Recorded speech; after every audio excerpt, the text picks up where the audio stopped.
atau ada level-level tertentu yang orang nggak bisa nyampe ke situ hanya dengan sendiri.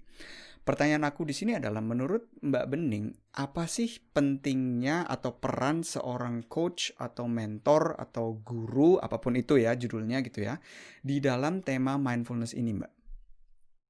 Oke, eee, seperti di awal tadi, belajar mindfulness itu tergantung intention dan attention, Hmm. ya. Niat kita apa? Satu, untuk belajar mindfulness, apakah banyak ya student kami itu yang awalnya datang itu karena pengen keren, Hmm. lagi ngetren, ya kan? Karena gue pengen kelihatan lebih keren dari teman-teman gue gitu kan, itu banyak. Hashtag mindful. Iya, jadi kayak di Instagram kan dia, Ya. udah bisa nulis mindfulness, nulis quote, nulis apa. Nah, itu karena, oke, jadi, nah kita telusuri lagi, kenapa gua pengen approval menjadi keren gitu kan. Hmm. Artinya ada di bawah keinginan untuk menjadi lebih keren dari orang lain tuh ada fear misalnya. Hmm. Nah, tadi apa pertanyaannya, apakah perlu mentor atau guru ya, atau coach Peran ya? Nah, kemudian, kita sendiri tahu apa intention kita, terus kemudian kita mengukur diri kita, kalau mau belajar sendiri sebenarnya, nah sebenarnya gini teman-teman, mindfulness itu adalah knowledge yang udah ada di setiap body system manusia. Hmm. Tinggal diaktifkan atau tinggal apa ya, dibangkitkan atau apalah istilahnya, Ya, ya. tinggal dilahirkan kembali gitu kan. Nah, ketika merasa belajar sendiri dari YouTube cukup atau dari Instagram atau baca apa aja ya that's fine.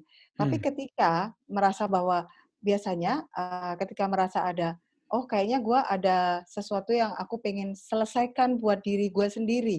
Hmm. Nah, itu perlu, mencari, pembimbing ya. Saya Hmm. sampaikan pembimbing karena mindfulness itu journey, berbeda dengan, area lain kayak bisnis, apa. Jadi saya sebutnya pembimbing, lebih lebih ini, karena dia akan membimbing step by step-nya. Hmm. Nah, pembimbing ini penting, ketika dia sudah ready, ya kan? Karena ada beberapa orang juga yang memang dia hanya tergila-gila oleh knowledge mindfulness, dia Hmm. pindah-pindah nih, dia ambil training di sini, nanti kemudian pindah ke sono, nanti kemudian datang ke saya. Saya bilang, "Dari sekian training ini yang bisa diaplikasikan ke diri yang mana?" Hmm. Kayak misalnya kalau dia punya masalah soal nggak pede atau, self esteem atau mungkin belief system yang ini. Nah, itu juga nggak ketemu-ketemu karena sebenarnya ketika mindfulness itu, kita bicara kebutuhan diri kita, mengenali diri kita, itulah perlunya pembimbing. Tapi jangan hanya berhenti di pembimbing, Nyari di luar ya kan? terus gitu ya. Mencari di dalam diri lagi, Iya, karena harus pembimbing mencari itu di dalam diri. Hmm. pembimbing tuh ibaratnya gini, "Hayo Bayu sini aku temenin," misalnya. Hmm. "Ayo udah ini baca nih emosi kamu, lagi korup nih kenapa?" Nah, terus udah lepas nih dari pembimbingnya, dia Hmm. harus bisa mandiri, Hmm. ya Hmm. kan? Ketika dia ready, dia harus bisa independen dalam menemukan dirinya sendiri. Jadi teman-teman, pembimbing atau coach atau apapun itu penting, tapi sekali lagi untuk mindfulness yang memahami diri sendiri atau yang bisa kita aplikasikan dalam hidup sehari-hari, kita harus independen. Hmm. Jadi kalau di kelas saya tuh, saya tidak suka, atau tidak mau murid itu tergantung sama saya. Hmm. Kalau misalnya dia nanya, "Mbak Bening, saya pengen kayak Mbak Bening dong," gitu kan. Tunggu dulu, compassion sama diri kamu dulu. Umur Kamu 7 belajar tahun, umur 7 ya, tahun.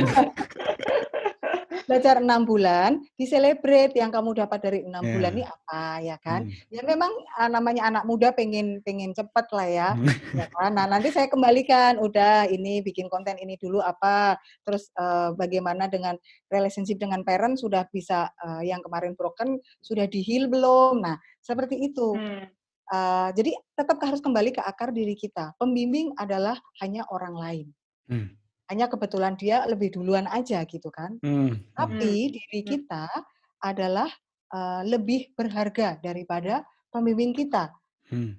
Saya tidak mau misalnya seseorang, bangga karena saya pembimbingnya. Kamu harus bangga sama dirimu, Hmm. Hmm. Hmm. karena ada ada belian di dalam dirimu itu.